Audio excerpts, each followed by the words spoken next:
And thank you all so much for being here today and joining our financial aid and scholarship session today. So my name is Jessica Suniga. I am the admissions advisor for the Pharm.D program. We also do have Ms. Veronica Pena. Hi, Ms. Pena. And our guest speaker, Mr. Scott Parker. He is our financial aid advisor, and he'll be sharing lots of helpful information for you as you prepare for pharmacy school. So I'll go ahead and pass it on to you, Mr. Parker. Go ahead and introduce yourself. Tell us what you do here at the University of Houston, and then I'll just share your slides. Let me know when you're ready to move to the next one, okay? Okay, thank you very much, Jessica.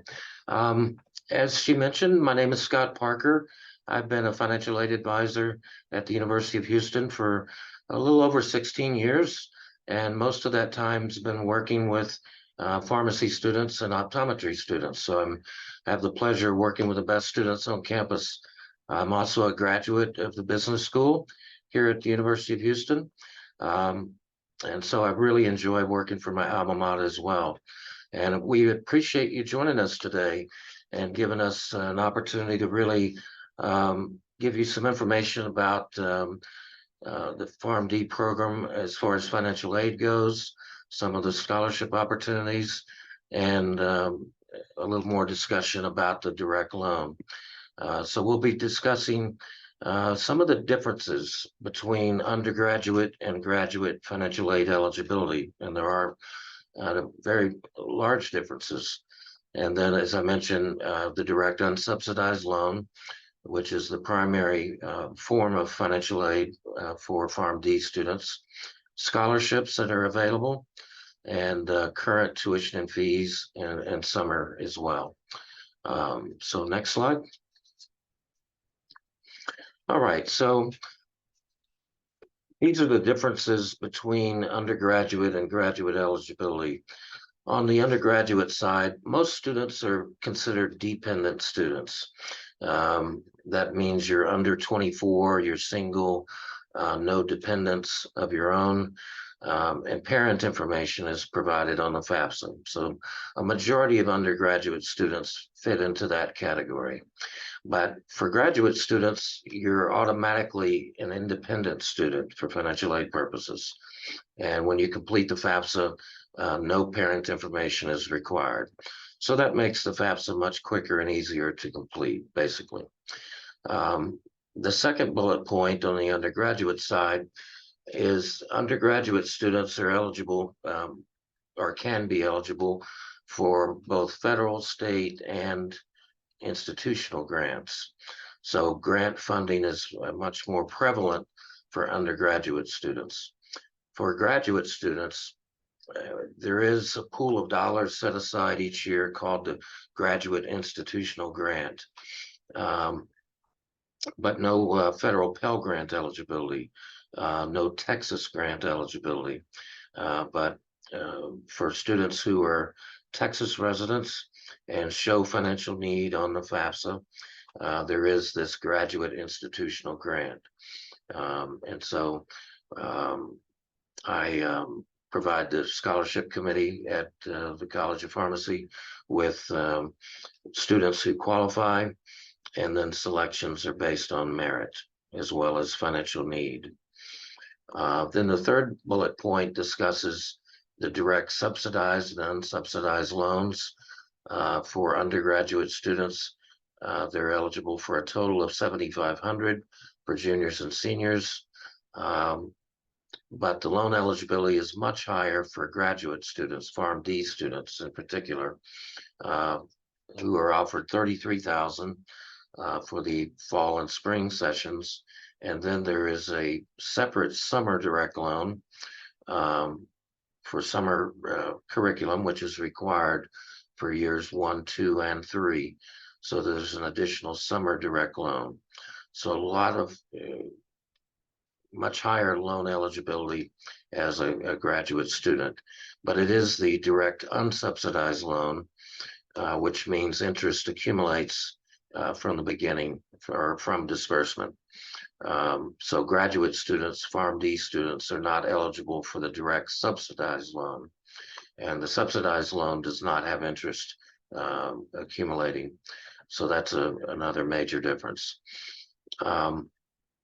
On the undergraduate side, typically if additional funding is needed, like to cover housing in addition to tuition, we see the Parent Plus loan utilized often.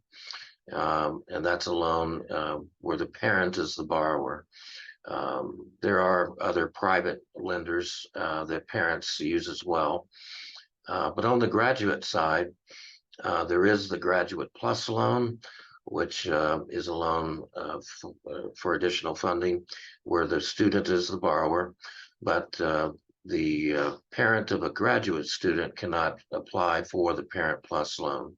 So graduate students who need additional funding utilize both the Graduate Plus loan and other private lenders like Sallie Mae. Discover recently stopped using, or they got out of the student loan business. College Avenue is another. So differences there for additional funding. And then on the undergraduate side, scholarships tend to be widely available for undergraduate students, both within your department, university-wide, like at Scholarship Universe. You likely have noticed that portal in your MyUH account. But on the graduate side, they're more focused on College of Pharmacy specific scholarships and organizations. So a little more refined on the graduate side, and scholarships are more widely available as an undergraduate students. But I would still say the Pharm.D students definitely have ongoing opportunities for scholarships, and I create the scholarship award memos so that those can get awarded. Next slide. All right, and this slide discusses the federal direct unsubsidized loan. So in about April or May of each year, Pharm.D students are awarded the direct unsubsidized loan, where the Department of Education is the lender. As I mentioned earlier, Pharm.D students have a eligibility of $33,000 for fall and spring, and then $37,167 when attending summer curriculum. So the annual aggregate limit for fall, spring, and summer is $37,167. So that amount does cover tuition and fees, and for a Texas resident leaves an amount left over for living expenses to a certain extent. And I encourage students to really do your planning and budgeting so that you're living a modest lifestyle while in Pharm.D school. You want to borrow the least amount possible. But due to the cost of the program, most students, and because most Pharm.D students don't necessarily work, about 75 to 80% of students in each class do take out the full loan amount, okay? The current interest rate is 7.05% for this current academic year, and that's subject to change each academic year. It's capped at 8.25%, and this 7.05% interest rate is probably the highest that I've experienced since I've been at U of H. And I think that's due to the interest rate increases over the last couple of years. So hopefully we see a decrease where that rate is lower. The new rate for the 24-25 academic year will be released in May. And if you're a first-time loan borrower at U of H, you'll complete loan entrance counseling and the master promissory note at studentaid.gov. So loan entrance counseling is an online tutorial that gives you information about your rights and responsibilities as a borrower.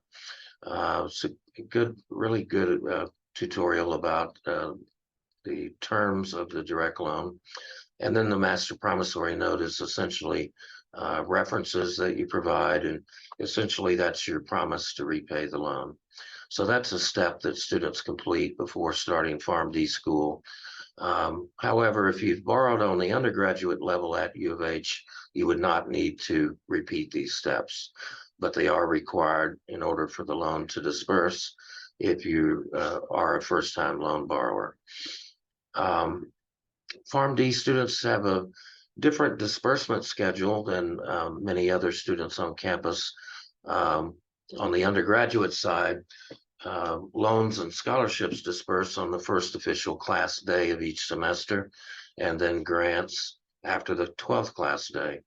But the professional students, law, pharmacy, optometry, and medicine, have a different disbursement schedule where financial aid, all forms of aid, disperse about a week prior to the start of each semester, just before the payment due date. So that's a bit of a difference. Um, and then loan repayment for the federal direct loan begins 6 months after completing the program. So you're not required to repay any of the principal that you borrowed or the accumulated interest while you're in school. There's no penalty for doing so if you chose to do so. If you're in a position to repay it while you're in school, that's a good idea to help reduce future interest expense. But after you graduate, or at the time of graduation, you'll do loan exit counseling, and during loan exit counseling, you'll see the different repayment options, and there are several. What I recommend to Pharm.D students when I speak around their graduation time is the standard repayment is probably what most students select, and it's a 10-year repayment.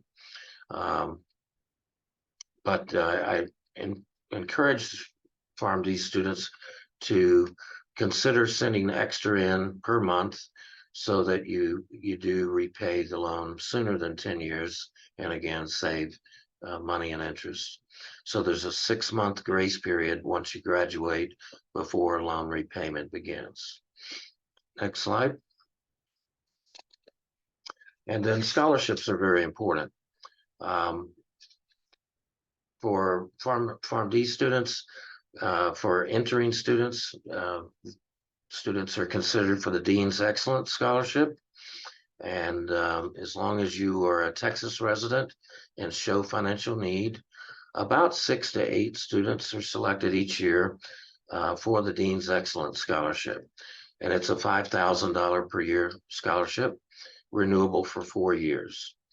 And then there's also the Stanley Rhinehouse Family Foundation Scholarship, and students are selected. One student is selected from each entering class, and that scholarship was about a year ago increased from 2,000 to 5,000. So that's another excellent scholarship for a particular student. It's renewable for all 4 years, and so for the Rhinehouse Scholarship, there's an application that I send to each class, usually in September. And then one student is selected for that scholarship. For the Dean's Excellence Scholarship, there is no separate application. So the committee will identify students who are excellent candidates. They'll find out from me if they have financial need, and then the committee will notify the recipients. Then thirdly, there's an annual College of Pharmacy scholarship application, and that's released each April. And this year we're going to look at implementing that through Scholarship Universe, strictly for Pharm.D students. And so that's a great opportunity. It's one application to be considered for dozens of scholarships. So we're looking forward to that coming up soon. And that's for current P1 through P3 students. So the class of 2028 will apply during spring of 25. And then there are other scholarships from pharmacy organizations and vendors. And so certain committee member, faculty members, or the committee members, the scholarship committee members will notify me of opportunities. So I do communicate with each class regarding those types of scholarships. And then, as I mentioned, Scholarship Universe for undergraduate students is a great opportunity to see scholarship opportunities. And I encourage you to also reach out and search for private scholarships. Just do a Google search and you should see opportunities for private scholarships as well. So I really believe that scholarships are very important, not only to reward yourself for great academic performance, but the combination of the graduate institutional grant as well as scholarships can help reduce the amount of the direct loan that's necessary. Certainly, the better students in the pharmacy program over a 4-year period, the best students tend to receive 10,000 or more in scholarships and the graduate institutional grant. So that can make a real big difference in the amount of direct loan that students borrow. Next slide. All right, and this particular slide shows the current P1 tuition and fees. So for fall of 24, there's 15 credit hours, and that cost is shown 10,372. The non-resident rate would be 18,172. And then for spring, there will be 17 credit hours. So the credit hours can vary from one semester to another. It's not always consistent. So the cost is shown for 17 credit hours. And then in summer, for the P1 year, you'll take 6 credit hours, and that cost is shown. These tuition and fee rates are based on the tuition calculator at the UH website. I don't think there's going to be a tuition increase for 24-25. And then continuing in your second year summer session, there's 8 credit hours. And then in the P3 year per summer, there's 12 credit hours. So there is a ramping up as you move through the program during summer. If you're a non-resident student, you would typically pay the non-resident rate for the first year. The Dean's Excellence Scholarship does not get awarded to non-resident students. The recipients must be Texas residents. So we do have certain non-resident students, and what they can do after living in Texas for a calendar year is apply for Texas in-state residency with the Office of the Registrar located in the Welcome Center. And students would typically complete the residency affidavit and show an apartment lease where you've lived off campus for a calendar year. So living on campus would not qualify a student who's a non-resident student to be approved for residency. So if you're a non-resident student, you want to consider living off campus for that first year so that you would qualify for in-state residency. Next slide.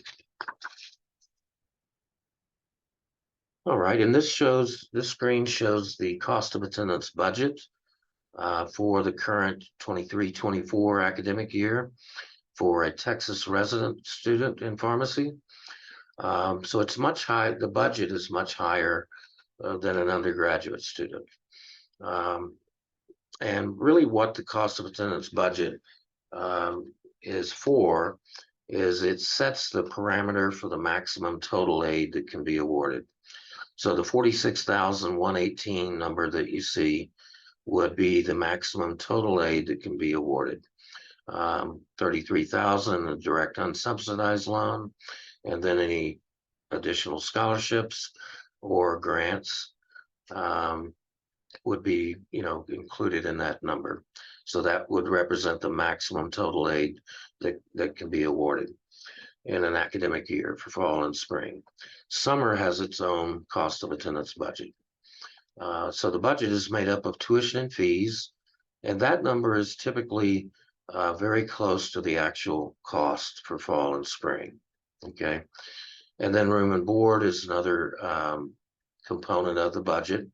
And this number represents the off-campus room and board number. There's a lower number for dorms, and then also a lower number if you live with parents. Okay, so I wanted to emphasize, show the off-campus room and board number because most Pharm.D students complete the FAFSA, indicating they do want to be an off-campus student. They will live off-campus. There's a books and supply category. This category will probably be reevaluated. The director of operations just met with me earlier this week, and the 3,400 is really, I think, continuation or a carryover from prior years. Back when I was much younger and in school, we had 3-inch thick textbooks that cost 300 a piece. Things have changed. Teaching methods have changed. So I don't think Pharm.D students really spend much at all on books and supplies. So that number may be adjusted in the future. There's a transportation component to the budget, and this really represents students who utilize the bus or for gas money, and minor repairs. And then there's a miscellaneous category. So this is the cost of attendance budget. Keep in mind that regarding transportation, education loans should not be used for the purchase of a vehicle or a monthly car note. So education loans are strictly for tuition and fees and living expenses, essentially the components of the budget. And also, you want to enter Pharm.D school with a good credit score, okay? That's very important for a number of reasons. And in particular, if you are in need of a private student loan, you'll want to have a high credit score so you get approved. Not only get approved, but for a lower interest rate than someone with less than a high credit score. If you don't have established credit, or your credit score is not very high, you'll likely be required to have a cosigner, which can be a parent or family member or even friend who's credit worthy. But I feel like it's very important to enter Pharm.D school with a high credit score and maintain that. It's very important. And then that's basically the slides or information I wanted to share. Also, we have access to a budget spreadsheet. I'm a very strong proponent of budgeting, and this spreadsheet I think can be sent to you guys. It's actually one that an optometry student created a few years ago, and I thought they did such a good job. I wanted to share it both with optometry students, and then I scrubbed that, eliminated the references to optometry so that pharmacy students can use it. And Jessica's included it on the screen. So I really feel it's a very wise choice to, if you don't budget already, I feel like you want to strongly consider having a budget which shows your sources of income, which often are savings, assistance from parents, or income from work. So you want to identify your sources of funding for school, okay?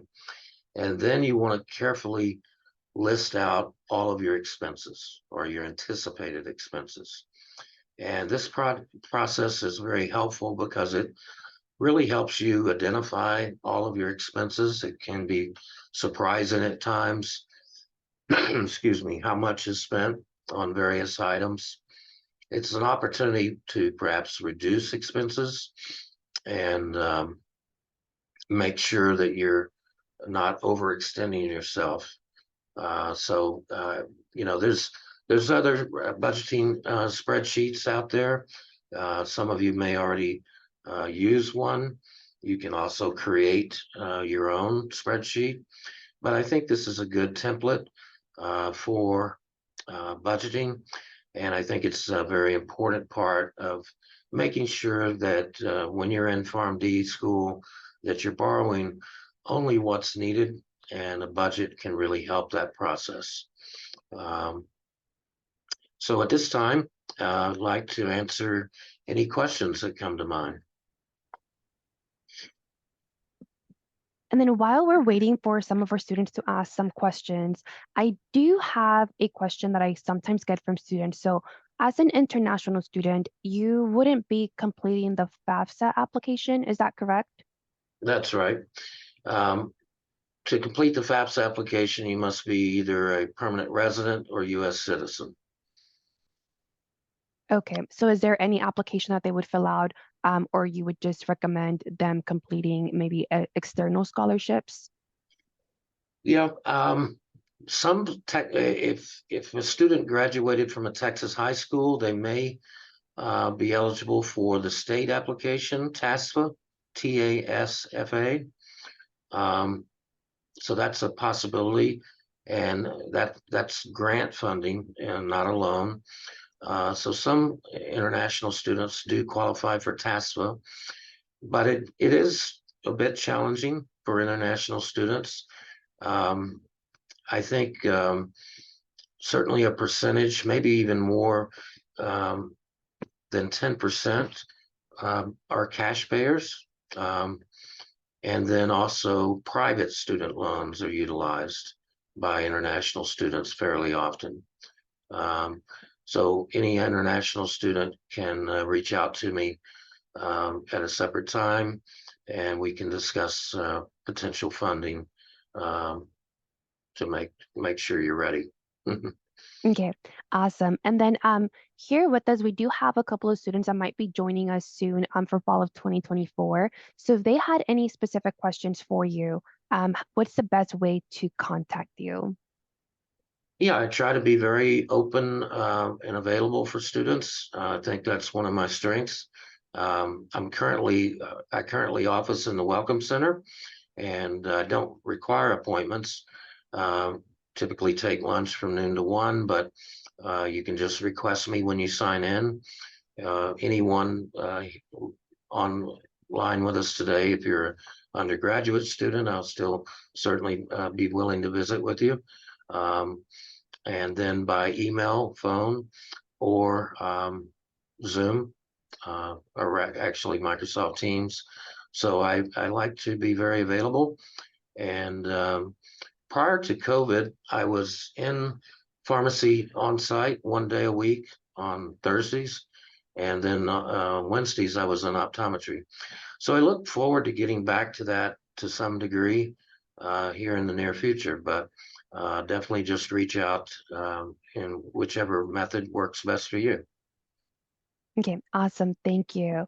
And quick question. So from one of our students, do you by any chance have any in-depth sessions for budgeting only? Like, do you ever have any sessions available for prospective students to go over any budgeting tips just specifically for a budget?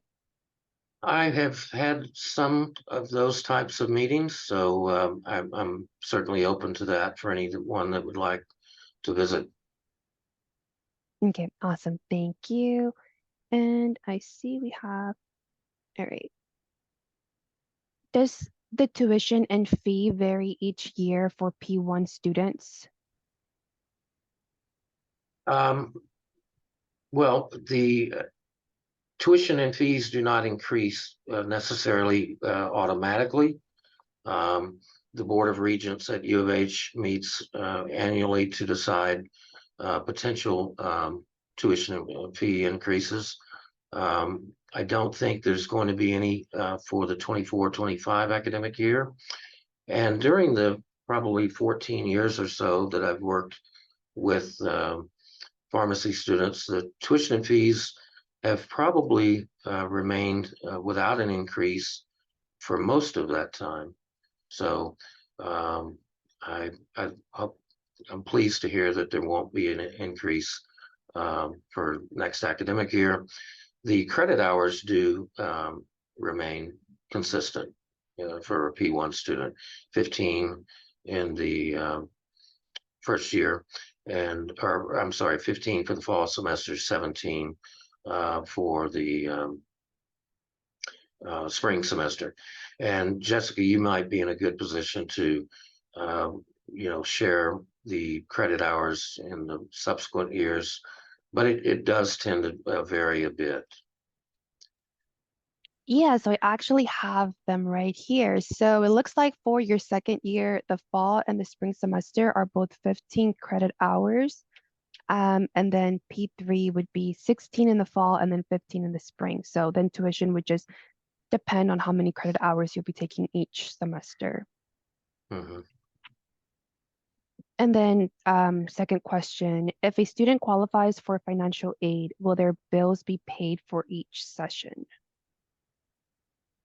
Well, you pay tuition each semester. So the direct loan is a fall spring combined loan. So you do want to do your planning. The amount you accept will be divided evenly between fall and spring. But once you accept a loan amount, that's shown in the system as a pending aid. Um, and then the loan disperses actually before the payment due date.